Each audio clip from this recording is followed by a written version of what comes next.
Ayo, who made this? MO7 did it again.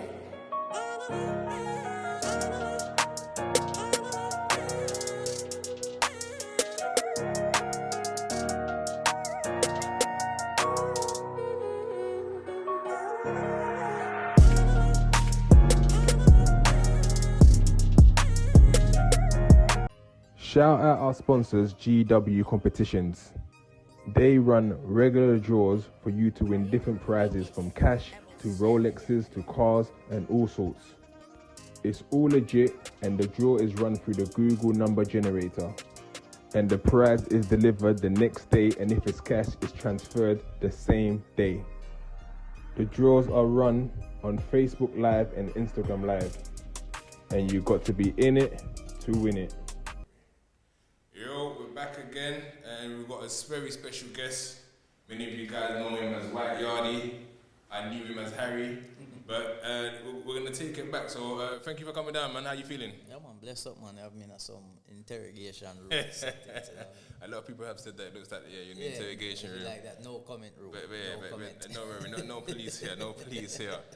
But yeah, I mean, your journey has been one that I've kind of been inspired by watching from a distance, and I remember when I first saw you, I couldn't quite remember, and someone said, "That's Harry." I'm like, "No way!"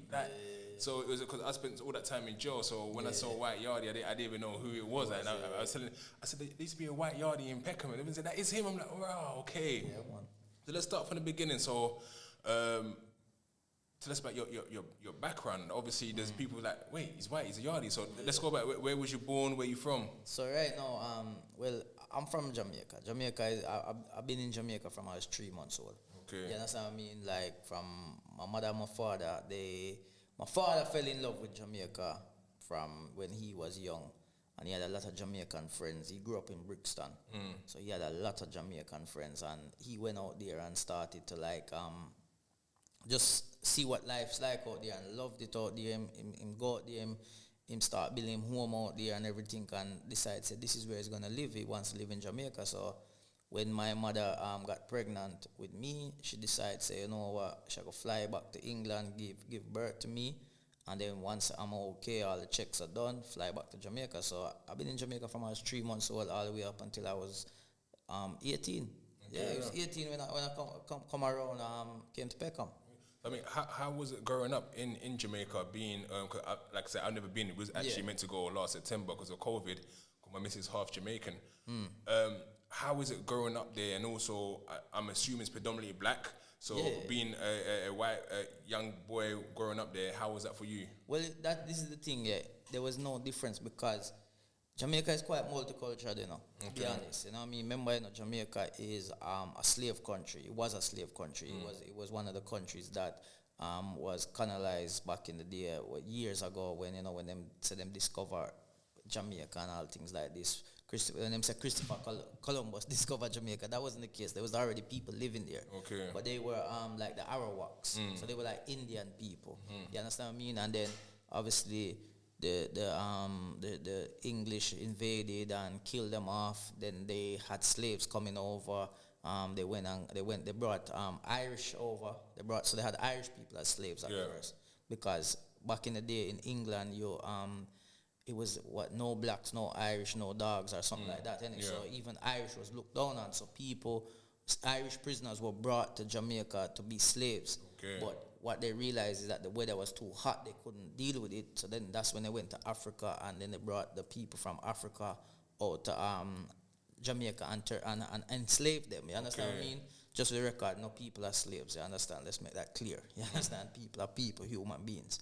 So then, so because of that mixture of the time, and then obviously that's why sometimes when you go to Jamaica, you will see Chinese people, you see Indian people, you see white people, you see black people, you see mixed people. It's so mixed out there. I saw something the other day that I actually even posted it about the Chinese influence in Jamaica. I think it was like between the 1800s, where they were saying because slavery had been abolished by some countries, and they needed new sort of people to come over. So a lot of immigrants went to go and work from China as well. So I'm not sure the whole history, but I remember reading something upon that. And my brother goes to Jamaica regularly and says it's a big Chinese community over there. It's very big over there because also out in Jamaica, like the Chinese, they because it's money, innit? Like they know China make a lot of things. You know what I mean? A lot of cheap things.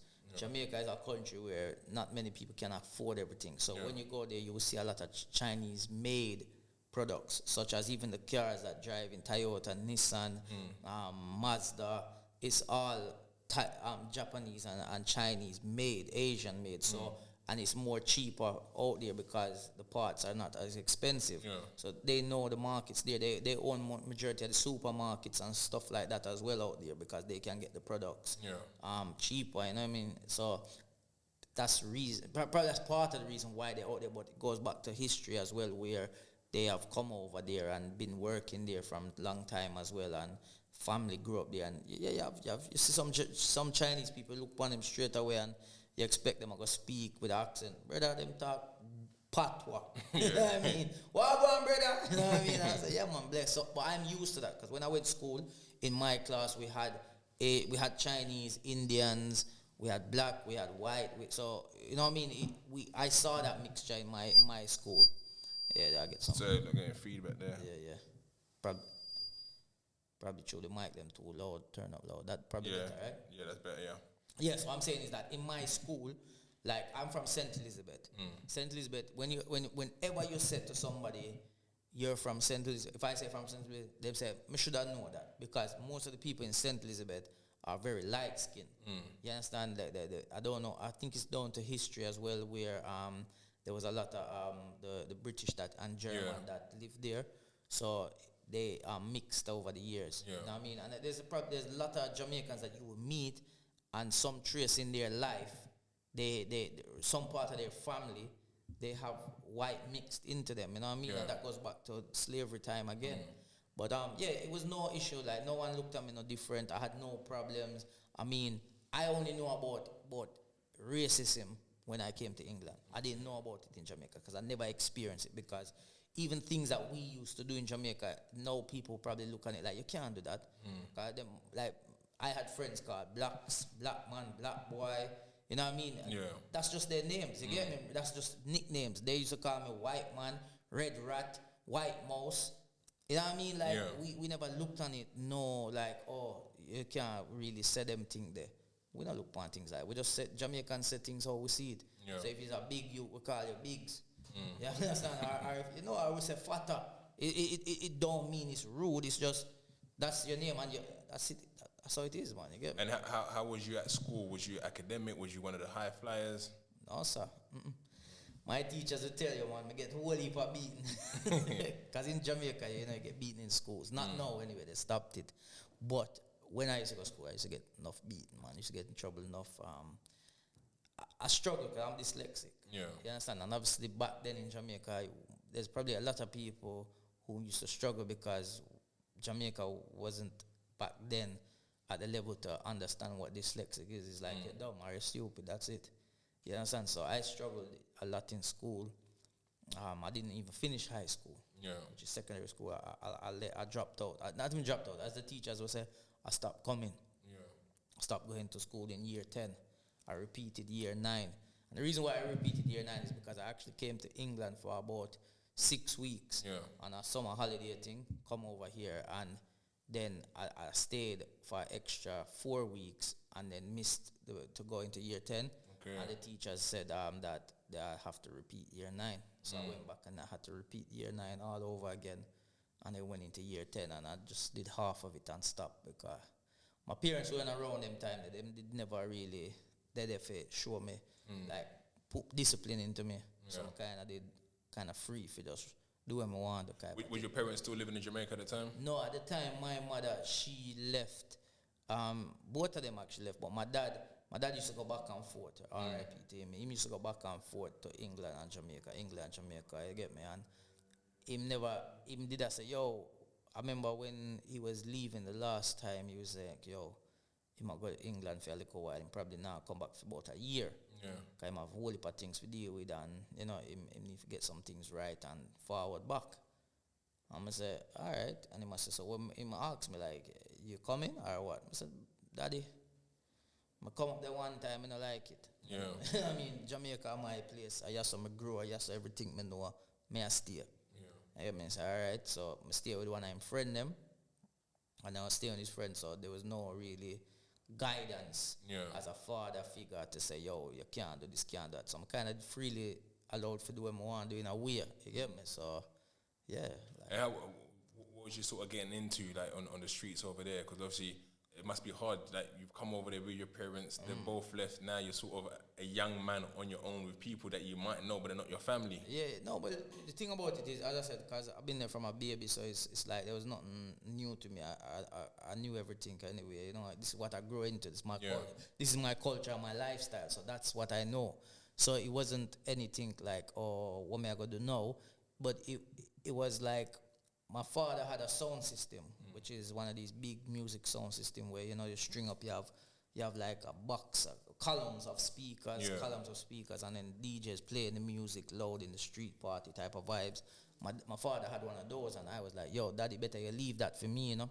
Let me go and control that while you're there in England. So he said, all right, cool, because he was going to pack it up. So I was kind of dealing with that. Yeah. You get me? So when I was looking at school, I was like, yo, that time I go to school, man, my son forgot to deal with it, you know what I mean? And we were playing out on the weekends, like Friday, Saturday, Sunday. Monday I had school. I was like, yo, can't bother forgot. So it was just those type of things. There was nothing like badness. There was no badness I was getting involved in, like outside of, in the streets like that. You get me? Because I grew up in the country area, so it wasn't really like Kingston and them area like that. You know, it was more calm and relaxed, you know. We just enjoy life, you know, go see, go swim, go fishing, catch fish, roast fish, you know what I mean, climb the tree, pick mango and all different type of fruits. So it was country vibes. It weren't like Kingston, you get me? Yeah. So, yeah. So when was the decision to move over to the UK? Well, it got to a stage now where, coming up, I was in my 17, coming up to 18, and I was like, yo, I'm looking around, and my friend them were leaving because the area I grew up in is called Black River, and it's very quiet town. And it was like, yo, enough of my friend them I leave. Some I go America, some I go Canada, some I come England. So it's like, everybody I left, you know what I mean? Like, why me still there, you know? And at the time as well, I just want to change, you know what I mean? Me just, like, because I feel like when you watch TV and you have this illusion of England or America, because we call it foreign. So foreign is what we call associate anywhere outside of Jamaica. So from America and Canada and England, we call them foreign. Okay. So when we're watching like programs on TV and you're seeing like the American programs and these programs, and you're saying how everything looks, it's like, yo, I want some of that, you know, I want to live like that, you know what I mean? I remember growing up and wanting to be able to wear normal clothes to school. You understand? Like, because when you watch, like, Saved by the Bell, I used to sleep in a normal clothes. And I think, why do I put on a uniform? Like, you know, I wanted a locker. I wanted to go to school and have a locker. I don't know why, I just want a locker. Like, I'm not for putting it, but I just want it. Yeah. You know what I mean? So when you're always seeing these things on TV, it's like, I want to go see it too. Yeah. I want to go see it. And as I said, like, I came over to England one time before, and them time I think I was about 14, 15. And I didn't like it at the time. But this time around, I said, I come and tell my father, I say, yo, Daddy, I want forward. I want to come to England, come see what I go on over there. You know what I mean? And yeah, man, him send me a ticket and fly out and come over. So now you're in the UK. Where have you landed? Funny enough, like, all right, so when first time I come to Catford, it was Catford, I remember it, Catford. But when I came that short time before, I was hanging out a lot around Peckham, right? Yeah. Because my father had I can't talk now because my father passed. My father used to sell weed and drugs, you know what I mean? Yeah. My father was a drug dealer. And him used to have a whole heap of friends. So more time when I come, first time I want to travel with him, I want to go everywhere I go. Yeah. So remember, he used to bring me, he used to go Peckham, right, for meet one of them friend them. And them had children there, so me used to always my age. Remember, So sometimes I used to just go there and stay there, and then we'll go around the park, up Peckham Ride Park and things like that. And by being a child at that time, you meet people. You understand? And then I remember he took me to a party. He was going to a non-head. There was a hairdresser shop where he used to go to as well, a barber shop and a hairdresser shop. And he took me there because he said, yo, them have a party, let's go. And we went there, and when I went to the party, that's when I first met Spen. Okay. Them time that he was about 13 at the time. You understand? Yeah, 13, because I'm two years older, I think. So I think he was about 13 or 14 at the time. And meet Vest and Gigs and them, man, they locked them. Them time I didn't even know who they were, you get me? Just man them, you get me? And true, me did that. The reason how we meet is because I was dancing, you get me? Because I come from Jamaica, so I bust all like new dance, them Jim Screechy and them thing like that. And then that's when he came up to me, Spen came up to me and said, yo, how you can dance? Where you from? And I go outside now and me and him a reason and I talk, and then him brother them, that's when him next brother them come around and we are talk, and him I say, yo, let's link up tomorrow, man. Let's go Peppermint. Okay. Yeah. Cambo. Yeah. I mean, the Woolly Road, yeah. Man, yeah. Spen's like, yo, let's go Peppermint. I said, what's that? He said, go shopping. Let's go buy some clothes. I was like, all right, cool. I tell my daddy. I said, daddy, I go shopping tomorrow with my friend, man. Remember, we go there and we buy some Moschino jeans and some Iceberg T-shirts and things like that. And then remember them time they used to have under 16 raves. Yeah, Ben and Jerry. Yeah, and used to have one at Caesars. Caesars, yeah. And we go there, because that's when I say, yo, we're going out this weekend and rare. So from there, me and him had a friendship, you get me? Me and build that friendship to where he was telling people we were cousins. Yeah. I remember one time, man get into one little madness behind McDonald's in Peckham. And with Major. Yeah. Remember Major? And Firehouse. Yeah, Firehouse Major. Cause them time they talk to Raver's sister, but they try to talk to her, you get me? And he must say, what are you talking to her? And then Spen come out and say, what do you mean? That's my cousin, man.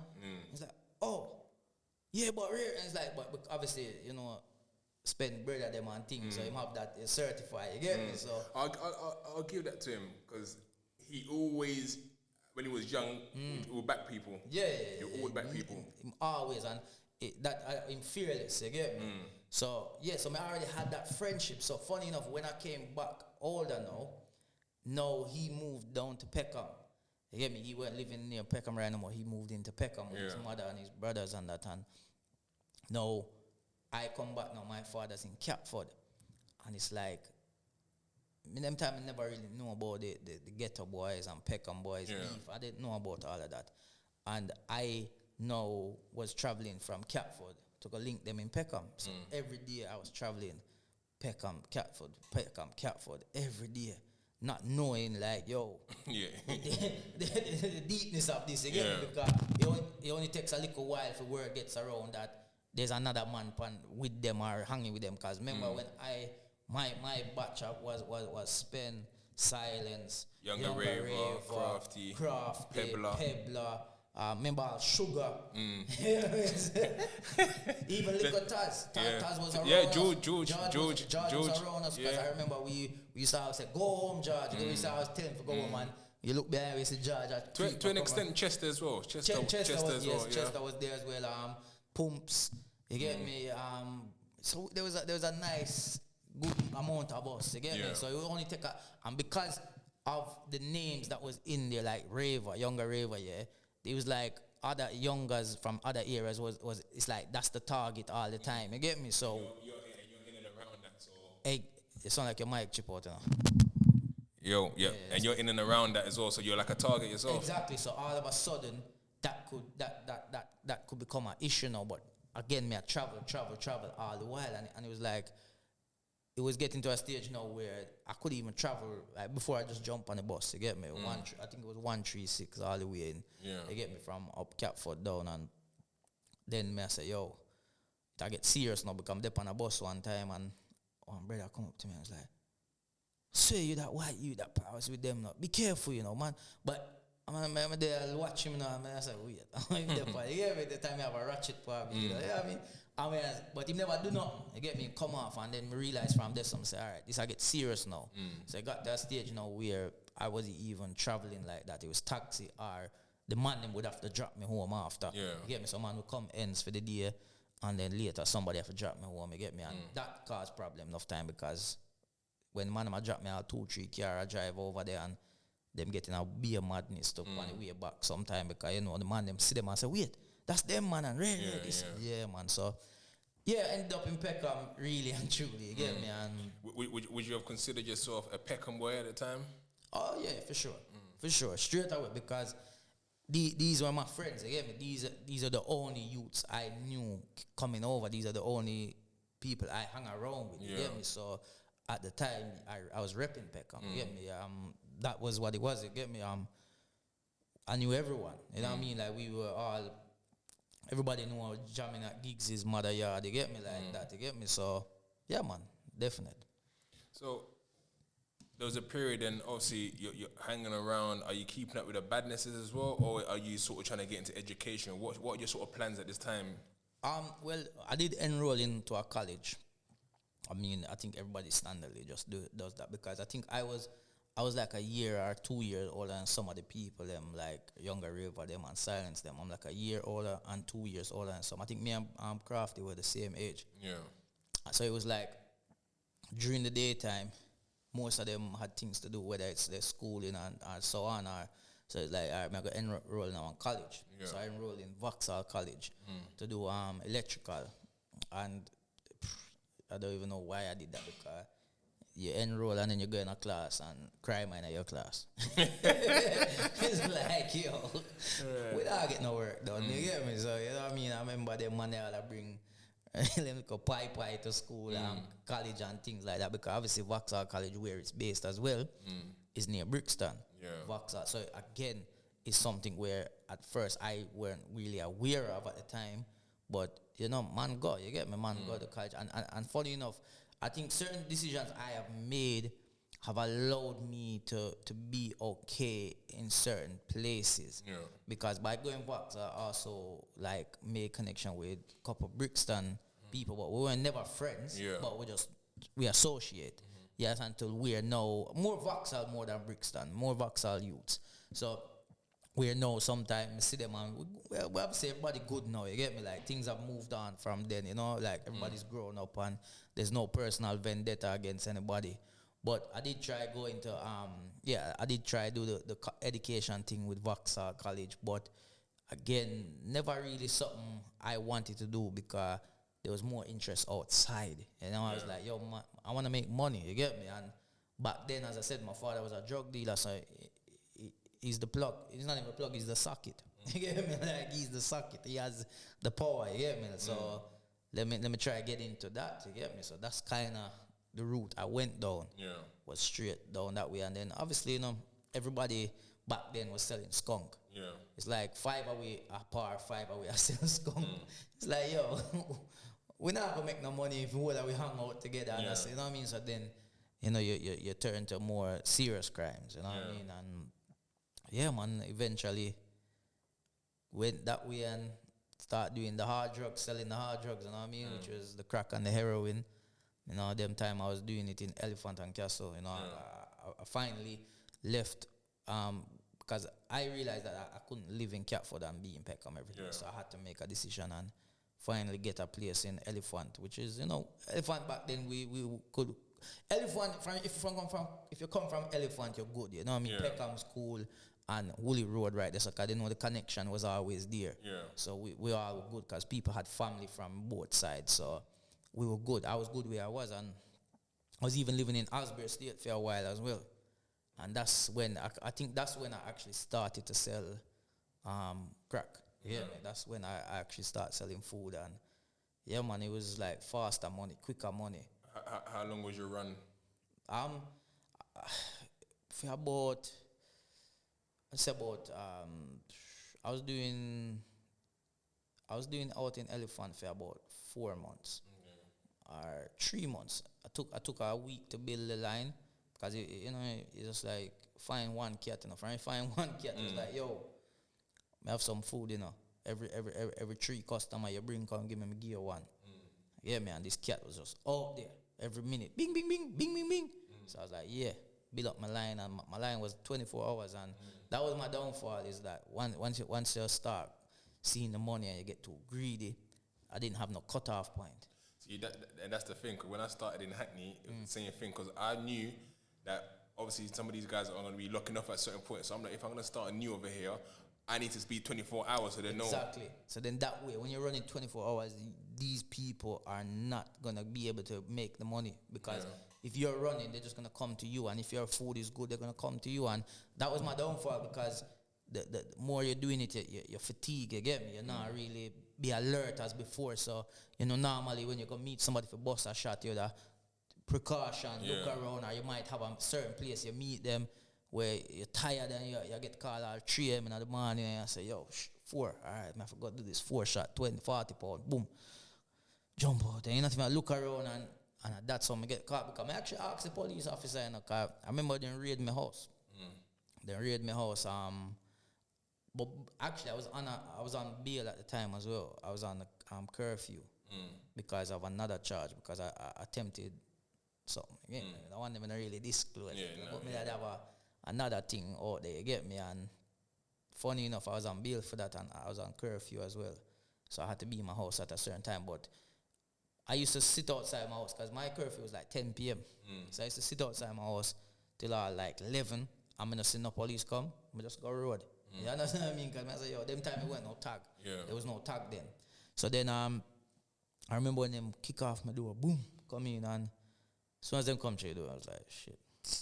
All right, cool. Well, the things did it, so them time the man never really did I do it the right way. I was a bit careless with it, you get me? And funny enough, when they came in the house, it wasn't even a great lot left, funny enough. That was the good thing. There's more money, more than stuff, if that makes sense. There's not much food. It was about 17 wraps of brown. There wasn't even no white. I was still meant to go pick up my white, run out. You hear me? So when they come in now, and I was like, this is nobody tear up the yard. See they were there. They see the DVD, just open the DVD. They're inside the DVD case, you know what I mean? And then I asked them, I say, yo, like, how no, like, what making the thing me there do? How, I just want to know. I was curious because I was thinking to myself, like, yo, I just start 3 months. How? When certain people are running for years, like, how? You know what I mean? And then the man just said, actually, we had no idea of you. I remember the policeman said that. I had no idea of you. It was, we were actually watching somebody else, but we ended up following a known user, and we saw you meet them. And we was a bit curious to why you're meeting them, so we just had a look. We actually probably even thought you was a user at one point. I said, Jesus Christ. Just like that. Yeah, man, so what happened? Did you get jail time? Yeah, so basically as I was on bail as well for something else, so what happened is they just did all my cases together. So they had this case and my other case, and they just put them all together and just tried me as one, like, overall thing, you get me? Yeah, man. And then how long did you get? So I got 3 years for one, got 1 year for another one, and a year for another one. So it was 3 different sentences, and they run it consecutive. So one after the other? Oh. Yeah, one after the other. Because if they did it concurrent, I would only serve, like, I'll be doing 3 years then. Because all them, but they make sure it run like one after each other. So I had to do 2.5 years for parole, which I did complete. And man, come out. What jail did you go to at the time? They have me in Osbury. Osbury, okay. Yeah, which is the worst jail that me ever seen in my life. Brother, like, seriously, man, 1 hour a day you get out of your cell and that's it. Trust me, terrible jail, man. But, like, something I said to people, like, it's hard to see jail reform people. You have to make that choice yourself, but it's very hard because I was in jail with the man them. Like, imagine you get in jail and Silence came in the jail. Yardie Kirk came in the jail. You understand? Rest in peace, Yardie Kirk, man. Rest in peace, Yardie Kirk. Brains and Breaker was in the jail. You understand what I mean? And them time, that's before them man had beef. It's like, you're seeing the man them. So it's like, we're there on the ends. It's just we don't have the freedom. But we're there on the ends. We're there on the same wing. You understand? And the time, man. I mean, talking about Silence, I was speaking to him the other day. I'm trying to get him on here soon as well. He was always the funniest. Yeah. So was you funny at the time, or is it something that you grew up doing later on? Because Silence was just completely funny. You couldn't stop laughing around him. So it's still like that to this day. Like, even though, man, I say, yo, like, Silence, if you try to stand up, man, brother, try it, trust me. But I was never ever. You can't ask all of them. Nobody ever would have looked upon me and say, "Yo, he's gonna be a comedian," or "He's funny." Like I was just me. You get me? I think over years, I feel like everybody have a sense of humor, and everybody probably has something about them. But it was just naturally something that happened. It was never something that I say, yeah. Everybody always said no, but I can't even remember somebody say, yo, Yardie, you know you're funny. Never. And I think what people found funny about me is when I ranted. That's how I kind of blew up to be a comedian, is that people liked when I rant and they found humor in my rants, because maybe how I rant and say something is just like no one would think like, like I didn't even think to say that, you get me? Like when I think one of my first rants that made me get out there was when I ranted about school teachers. Yeah. And saying that, yo, like I was dropping my son to school and I'm like, yo, these teachers here, like, why them have to drink coffee and smoke cigarette in the morning and then feel like to come up to you and say good morning? It's not a good morning now. You know what I mean? And it's just saying them breath are kicking on my face like a football team, a kick off my face. You know what I mean? Like just things like that. So people like agreed with it. You know what I mean? And just like the fact that I did, like I was ranting. And was that just by like chance? You thought, you know, I'm gonna rant and put this on the video? Yeah. Well, how it started was on the app called Keek. Okay. Keek was the app that was around in about 2013, I think it was. Yeah. 12, 13, them time there, and it was hot for one summer. One summer, I remember, like, yo, everybody was on it. It made a lot of people's careers as well. You get me? Like, a lot of people, influencers know that probably big started on there, and it was like, this app was just an app where you have an account and, you know, you have 36 seconds to make a video, whatever you want to make. And there was people on there doing pranks, like Ashley Inks was on there doing pranks. Yeah. You understand? There was people on there just using it to make skit videos and rants and so on. And I just went on there, like, and I started doing little skits of, I started doing the rants and I started doing skits as well. And it was like, yo, people like this. Yeah. People are like, yo, Yardie, like, you're funny, you know, like, you should do stand-up. And I was like, really? You know, so it's just from there. It was like, because of the encouragement of people that are watching me, I was like, I'm going to try this. And I did. I tried it out. I mean, comedy routine should be stunning, because sometimes I try to think I'm funny, and maybe I'm not. But it takes a lot of balls to actually say, I'm going to write a routine, and then do you try it out on your partner? I used to try it out on my cellmates and go, yo, what do you think of this? So how did you, when you're trying it out, because you're kind of embarrassed, you're waiting for the reaction, how was that for you? All right, so with me, the first time I said I'm going to do it, I remember I had a friend, one of my friends, he was friends with the comedian Slim. Yeah. But I didn't know Slim was a comedian at the time. I remember seeing him a couple of times when I went to meet my friend, but he was just chilling, like I didn't know, say, yo, this is a comedian. And then when I was talking about it, my friend said, yo, you want me to talk to Slim for you? I'm going to say, yeah. And so I said, Slim, I talk to Slim, I'm going to say, yo, I want to try to do stand-up. I said, all right, cool. He might call somebody. So he called this comedy club, which is every Sunday in Streatham, and said, yo, this guy wants to do 5 minutes. He's he wants to try comedy. And they would say, all right, cool. Tell him to come down on this date. So I was at home and I was like, it was coming up to me and my partner's anniversary as well. So we was having a barbecue at the house and everything. And it was like probably about 15, 16 people there. You know what I mean? I was like, yo, I'm going to try it in front of them people at first. So I'm going to say, everybody come go in that front room. Yeah, I'm going to say, yo, listen, like, it was a bit like, you feel a bit uncomfortable. Because I say, yo, listen, I'm going to try to stand-up comedy, you know. So, yo, I'm going to just be honest. If you don't find it funny, laugh. If you don't find it funny, don't laugh. And you can give me criticism afterwards. So, just start. Just say, yeah, cool. Boom, walk in the front room like an entrance and everything. Proper walking like a stage, me I go in, you know, like start talk to them, and you know what? They laugh. They always like it was good and they enjoyed it and they think you do well. So I was like, cool. Went to the Sunday Comedy Club now, ready and going at the place, and I didn't know what to expect. Was you nervous? Yeah, nervous. And the worst thing why I'm nervous is because there's probably comedians there that have been doing this for a long time, you know what I mean? So depends on, I don't know what they would think about it. But then at the same time, I looked around and it was like, there's like about 78 people in here. This ain't no pack. I did more than this in my front room, you know what I mean? So I was like, these 7 people don't know me. So I was a bit nervous. I was nervous then because it's like with the Sunday Comedy Club, 1 week you can have 300 people in there. 1 week you have 2.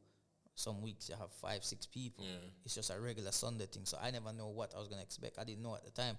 I did expect to see more people, but it is what it is, 7 people. When on stage...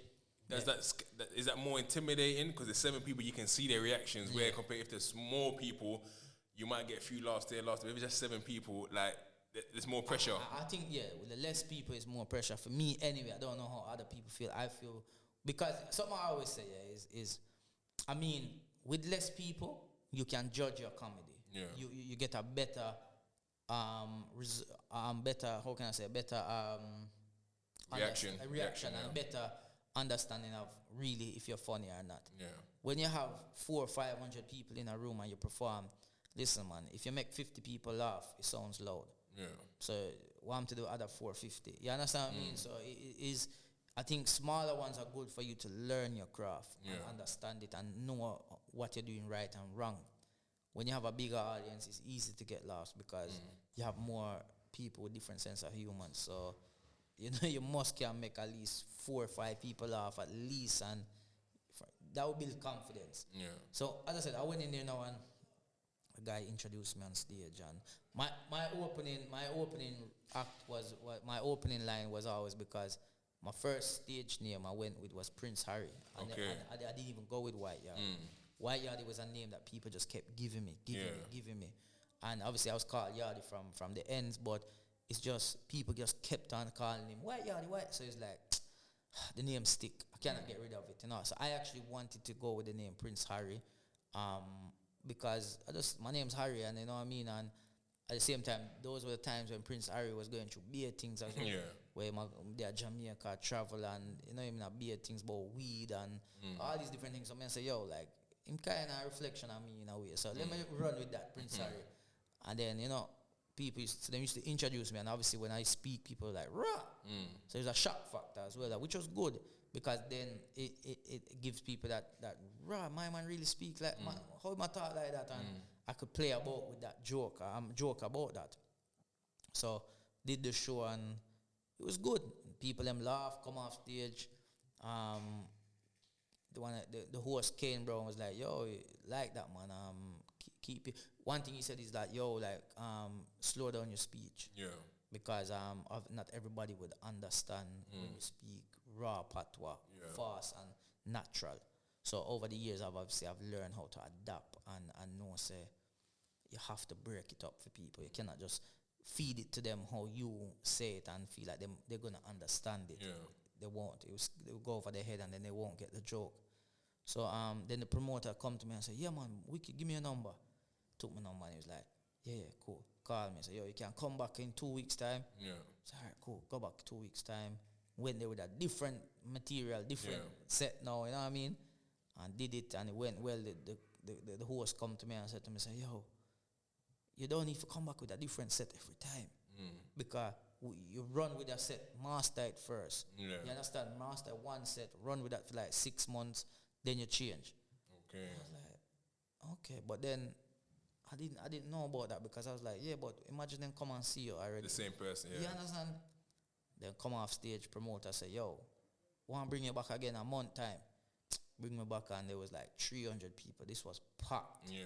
When I say packed, it was their anniversary, so it was ram. You had Kojo was headlining the show as well. Kojo was headlining the show, and the promoter come to me and say, yo, you ready? This a real comedy now, you know? I said, yeah, man, I'm good. In a ram, you know, so part of me did well nervous as well, but I said, no, man, I'm good. And then he put me on second to last. And I said, okay. I thought I was opening, you get me? But nope, he put me on second to last just before Kojo. And yeah, man, I go up there and, brother, shell the place. Like proper shell, petrol station, shell the comedy show. And I think from there, it was just like, yeah, man, I can do this now, you get me? I mean, what's everyone's reaction in Peckham at the time? I think I was in jail at the time anyway, but what are people starting to say, Raw, Harry, you're doing this? Are people supportive? Well, you know the funniest thing is, not everybody kind of knew about it because, like, certain things we never really, them time they never had videos on Instagram. It was Keek, so if you went on Keek, you didn't really know about it, but you had a couple man where it was like, you know, like, rah, where Yardie at though? And I guess also at the time, most of the people that you was hanging around with all in jail. I think Crafty went to jail, Younger Ray went to jail, Silence went to jail. Raver was in jail the whole time. I think Crafty was out. I think Crafty came out when I started. Okay. And 'cause he's been to quite a few of my shows from early. Crafty, I think, has been to probably a lot of my shows when I think about it. Yeah. Cause I remember he's been to a few, him and Baba. When I first started, I remember he come to quite a few. But a couple of the man them like, yo, where are they though? You can't come. Yo, tell me that. But even like gigs, like remember, funny enough, something where I did as well because I wanted to just keep going and building my thing and not really like ask anybody for any handout. You know what I mean? Like I wanted to just keep going and building. I remember like when we did see gigs, because them time the gigs I travel and I do a whole heap of things, you know what I mean? And I remember I see him at a movie premiere, Box brother movie premiere, and I see him going and he was like, yo, I go on Yardie, and many my reason I say, yo, I love to see what you do because it's a good look, you get me? Like man see you doing your thing, bro, and it's nice to see a man from the ends doing well, you get me? And them time I travel as well at the show. I travel to Canada on a tour and all things like this. So it was going well for me. So when man them see you can do it by yourself and get that appreciation to say, yo, we know Gig story and we know what he go through and to reach where he is and the fight, you get me? And in every industry there's a fight. Because even in the comedy industry there's been many fights and I'm still fighting to this day. You get me? But yeah man, it was good and the man them support it, man. Because the man them know when we see them, you know, them say, yo, some of them, yo, superstar and rare, this and yeah, man, so it's a good feeling, man, for you know, so you can turn your life around and change it. You get me? I mean, so going from that, doing that first comedy show to now doing regular routines, like I said, now you're going to Canada. I mean, how was that transition for you? And like when you start doing, okay, people are saying, come and do a show. You say, okay, this is my fee now. How did you start marketing yourself in terms of your fees and going abroad? And well, all right, with the all right, so after the third show, like the promoter, I had quite a few promoters reaching out to me and wanting to book me to do shows, and I was like, yo, my car Slim. Slim's a comedian. Someone say, yo, how many free show you need to do before you start charge? Slim say, yo, if a promoter use you once, him supposed to start pay you after that. Yeah? Him say, once you start making your name and you make people laugh, you start get paid big, man. I say, all right, cool. So I'm start charge. You get me? I start ask for it. And them time I didn't even know what to ask for, you get me? Because when you check the circuit and what people are asking for, it was like change. Real talk, it was like change. And I remember like even they do a big show in the Indigo O2. And I did it. And the fee was £100. And I was like, there's 2,000 people in here. The cheapest ticket is like £25. That's just 4 people. I'm going to get paid. Like, you know, you feel like, especially coming from where I'm coming from, and at the time I was still hustling at the time. I was still running a line, you get me? So it's like, brother, I can make more money than this. You get me? I don't need to do this, but I knew I needed to do this because I want to make my name. So once I start making my name now and I start seeing that my fan base is growing, I start doing videos now, and I jump on the Instagram and doing the videos now. From when it was 15-second videos. Instagram used to be 15-second videos, and I used to do it on there. And yeah, man, like to be honest, you could say I was probably one of the first in the UK as a comedian to be doing Instagram videos. It's kind of set the blueprint of how it started. You get me? And then I said, you know what? I got them time I had about 7,000 followers. I was like, yo, I could do my own show, run my own comedy nights. So I started doing a weekly comedy night in Camden at Silk Bar. And the first one we put on, I had to cancel it because my father passed away the day before. So I had to cancel it, and I couldn't do it. We had over 300 people coming to the show, cancel it. We postponed it to the next month, and we did it, and it was successful. Place rammed. There was people standing all the way outside just to be at this comedy show. there was people coming to comedy shows who've never been to a comedy show before. You understand? There's people that I run that show for about a year. It was called the Hangover Comedy Show. And because it's on a Sunday, people go out on Friday and Saturday. I was like, hangover, come out on a Sunday. And I was booking comedians that were in the game for years. I was booking the likes of Slim, Kane Brown, KG, Mo the comedian, all these comedians. I was booking them and putting them on my shows and paying them. And I was asking them their fees. They were telling me their fees. And I was like, all right, is that your fee? Here you go, I'll pay you. And I think some of them were surprised because I was like, you tell me, if you tell me a fee is £200, and I was like, all right, cool. I think they were like, right, they expecting some kind of bargaining going on. Like, I said, can you do it for this? Because they're used to that in the scene. This is the problem. They're used to that in the comedy scene. So then I would also, when they come to the venue, as soon as they come in, I say, what go on? I'm like, yo, here you go. And I give them their envelope. And they were like, they were shocked. They were like, I remember I think even Dane was like, no, can you pay me after? Is it Dane or more? One of them was like, can you pay me after? I don't, they're not used to that. I'm like, no, I'd rather pay you up front because I have no time for after the show for you to be looking for you. Yeah, and I'm going to be hosting. So if you want to leave after you perform, then leave, you know what I mean? Like, I shouldn't, you know? And they were like, cool. So I kind of, lot of comedians were kind of like waked up to that, like, man, actually pay man beforehand. Okay, cool. At the same time, there was still a lot of comedians that didn't want me to do well. They were like saying, yo, it's not funny, it's not this, it's not that. I was like, it's cool. Like, everybody's humor is different. Do you like, I think that's in any walk of life. What do you think is about people that have sort of, is it just hate? Is it because they're not in a position where they want to be there? And they look at you like, oh, damn, look at you.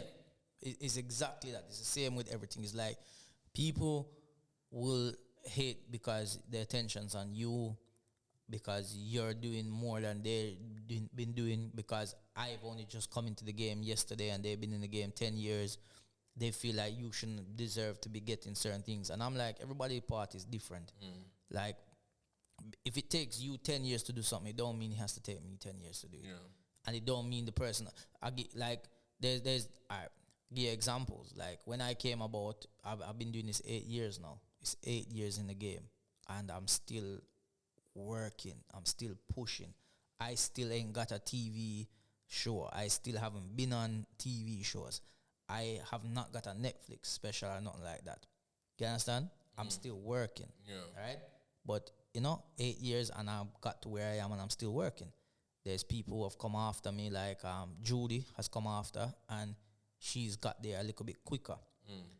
Then you have like the guy Munya Cho, whatever. Brother come about in a year or so and he's gone. There will be somebody who comes around after him and be gone in less time. It's just how it goes, you know what I mean? It's like back to even when you think about rappers. Look how long, like how long it took Jay-Z, how long it took 50, how long. You understand? It's about generation and the times moving and what's it called? Internet, like what do you call it again? What do you call this thing again, man? Like the tools that we have. So, for example, we all have the internet now, the social media. Social media wasn't about where most comedians start. As I said, I started to do videos when Instagram just had it. I had pictures, then they updated. So I was starting new. Now that's been done. You're coming to the game now. No one knows about that, but they have the tools here now with everything's been advanced. Because remember, everything is updating as things are going along. So imagine you're coming into the game, seeing all these things. It's like, you have everything there. Do you understand what I mean? Whereas you guys had to build from a good goal. Exactly. There's more facilities for you to use and programs and all these type of things. I mean, when you look at those sort of people, like at the Mo's, he's got his own shows, and is that a sense of inspiration? Like, you know what? I need to go and work harder. Like, I'm going to try to do this. I'm going to try to work harder and get that as well. Most definitely. Like, listen, man, Mo's been doing it for a minute as well. You know what I mean? It's not just coming to the game, but more, with the videos, he took time to say, let me try this thing. And the funniest story is, I don't know if Mo would ever say this, or telling this bar would say it all out, is I remember we was doing a show in Gloucester, and it was me, Mo, Or Styler, and there was one more guy, I can't remember who was on that bill. It might be Travis J. Travis J. I think it was us, and it was in a college, no, university in Gloucester, and we performed. And I'm from ends in it, Peckham, most from Peckham. I didn't even know that at the time. And he said to me, "Oh, you're going back to the ends?" I was like, "Yeah, Peckham." He's like, "Yeah, yeah." I said, "Yeah, man, jump in, nothing wrong." I remember we were driving back, and I said to, and this is not no me trying to like, trying to look bigger or anything, but I remember having a conversation with him about just social media and shows and so on. And I said, "Bro, like, you just have to find something that works for you. Find your niche and works for you," because that's what people have said to me, that I found something that worked for me, and that's what I did. So I said, don't look at anybody else's videos, don't look at anybody else's content. Just be yourself and do what you feel is happy, you know what I mean? And a couple months later, obviously, he dropped some videos, and they go viral. He hit the right jackpot, you know what I mean? And from there, he went from doing a tour and successfully selling out, which definitely is inspiration. It is inspiration for other comedians to say, listen, there is hope there for all of us, but it's like, is there hope? Because, you know what I mean, England have a thing of, and obviously I know I'm white, you get me? Like, let me just state that now, looking at camera. I know I'm white. My name's White Yardie, yeah? But in England, they have a thing where it's very clicky. And if you're not in with certain cliques and you're not cool with certain people, they will block you. You understand what I mean? And there's a lot of blocking that goes on in all industries. And also with certain things, they have this rule of 1 in, 1 out. Yeah, you hear them say, so like, now they have Mo and Judy. We have to wait for them come out for somebody else going.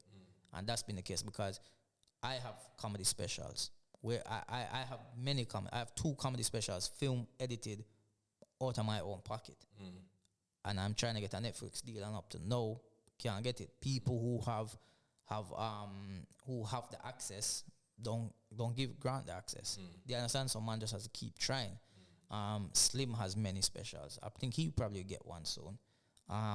Kane Brown. There's many comedians with specials, but we're not getting the Netflix deals. But what I'll say, like, especially after the whole Black Lives Matter, is that Netflix is opening its doors more to the urban community now. Because I know, like, one of my missus' friends she's going to start working over there.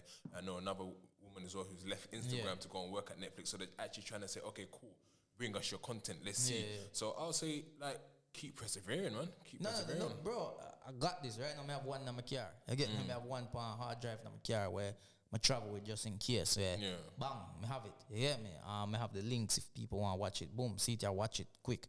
But it's one of them ones, again, it's just about depending on who's in the door. Yeah, it's network as well. Sometimes it's who you know who can open the door. Even Channel 4, you know, like they've I know with me, you see with me, I feel like because of the whole Black Lives Matter movement that has happened over the last year, and a lot that has come out in the public where certain things have got cancer, certain shows have got cancer. So even with me, I know that I have been a question on many people's minds that why is he not cancer? Because it's a thing of people saying, oh, a white person shouldn't be using black culture. That's why like Little Britain got cancelled.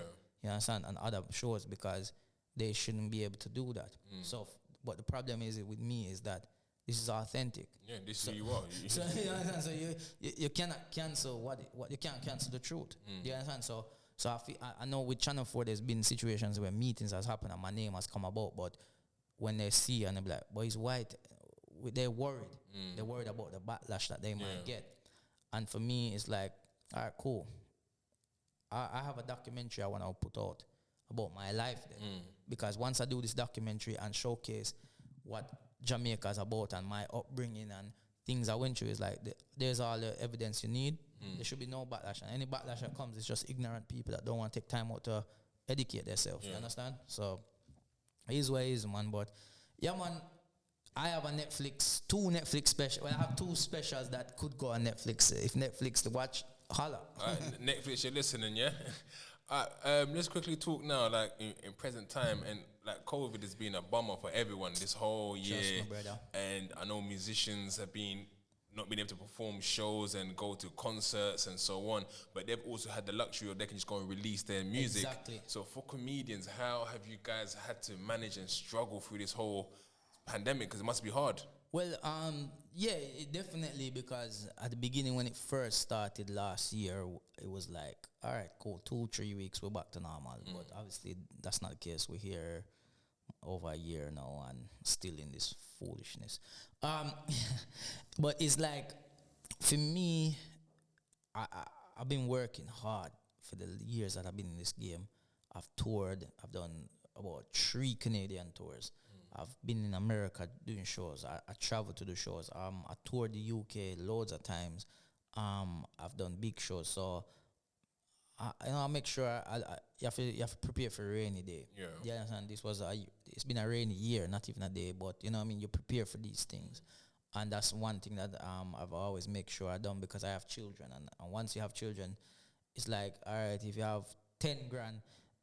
You know, say, boy, I have the children. It's not like, let me go make a 5 grand purchase on something. You know what I mean? You know, say, all right, you have to just know, say, put that aside. And, you know? So I cut out unnecessary spending for a while now. So I've been make sure I maintain myself very well. But also we have built up my online following, which has been, you know, over the 8 years, been very great. It's also allowed me to work with brands, and I kind of been looked on as an influencer as well because of the following that I have. So during the lockdown, there's been a lot of online work and content that has come my way, which has been a blessing, because it's done really well, and I haven't really noticed anything apart from just not being able to perform, to be honest, and I miss that, you know what I mean? Because part of, as a comedian, it's very hard to practice your material without a crowd. Yeah. And the thing about it is, when you're doing comedy, and this is our experience, is that if I have a show, just say I have a show Friday, Saturday, Sunday. You see, Sunday show, I'm going to be like 10 out of 10. Because it's almost like, you know, like you're training, you're doing, you're like a boxer, you know what I mean? You know, you get ready, and then your fight night, you're going to be on your top form. It's like literally that night is going to be the top night, because I've been doing it Friday and, you know, got into the swing of it. Saturday, back into it. And then, boom, Sunday night, you're flowing, everything's good. Where we haven't done it for so long, almost every comedian is going to be coming like a newcomer. Yeah. Because comedy is a thing where stand-up, you have to be doing it continuously. I remember taking about 6 weeks break one time with the family and everything, go up on holiday and just chill out and take time. And I remember my first show back, I felt rusty. Yeah. It was good, but it just didn't, for me, it didn't feel like a performance that I was proud of. And that's the worrying thing, is that we need to get back quick, because right now it's hard to even be motivated to write new material. Yeah. And I don't want to come out of lockdown and just stop be talking about lockdown. I want to talk about different things. Let's talk about life, you know what I mean? So, yeah. So, besides, I guess, the Netflix deal, hopefully it's coming, God willing, what you got sort of next sort of business venture you're thinking of? What can we look for? With me, you know, like, so even during the lockdown with my specials, the comedy special, I actually put one out on our platform. So I managed to find this platform that I can stream online with, but people have to pay to watch. Yeah. And I remember we did it. We did 4 showings over one night. So you could pick the time you want to watch it, pay for it, and watch it. And that did really well, man. We got over 1,000 people watching throughout the thing. So that was very good. And so stuff like that, I'm actually thinking about. Maybe I might do something like that again independently, put it out and do my thing. Working on more YouTube content, different ideas. I'm on AFTV, you know, Arsenal Fan TV. Big up Robbie. Yeah, man, and me and Robbie been working on some ideas for some shows and that. Hey, Robbie, where's Blood Brothers coming back, man? You know you got the budget, Robbie. So yeah, man, we're working on some other ideas and that. But overall, it's like I want to get ready for this lockdown to be over, so I want to put together another tour. Yeah. I want to put together another 1 hour special and go on tour again. I miss touring. Canada is somewhere where I go every year. And I just enjoy it, man. I enjoy going around and seeing people that have been following me for years and making them laugh and just coming back with new material all the time. So right now the plan is to get focused on writing a new 1 hour for this lockdown to be over and go on tour with it. I know people need it, man. Comedy is something people need. In terms of business, Jamaica got things going on out there where looking to invest out there and set up a little place out there and thing where can, tourist attraction type of thing, where people can come and enjoy themselves. So, yeah, man, enough things are going still. Guys, man, that was White Yardie. Support. He's come a long way. I knew back in the day from Peckham as Harry. He used to have the plaits back in the day. Yeah. What you saying? What you got underneath that hat now? Like It's a peeled potato. But now, man, guys, let's keep supporting and hopefully Netflix are listening. He's been in the game long enough. He's working hard. And you know what as well? Like, I was so proud the other day, for example, like Gets. He's been in the game for so long, and that finally got number 2 album. Yeah. So your season's coming, man. But see, even with that, though, you know what it is? See, even with that, it's mad because he actually had to make a post to state, brother, I have how many followers? If only this amount of percentage went and bought or streamed or whatever, I could be number 1. And that's the problem, is like people, we have to understand that we in the entertainment industry are continuously providing entertainment for you guys freely. When we put out videos or songs or whatever, they're free.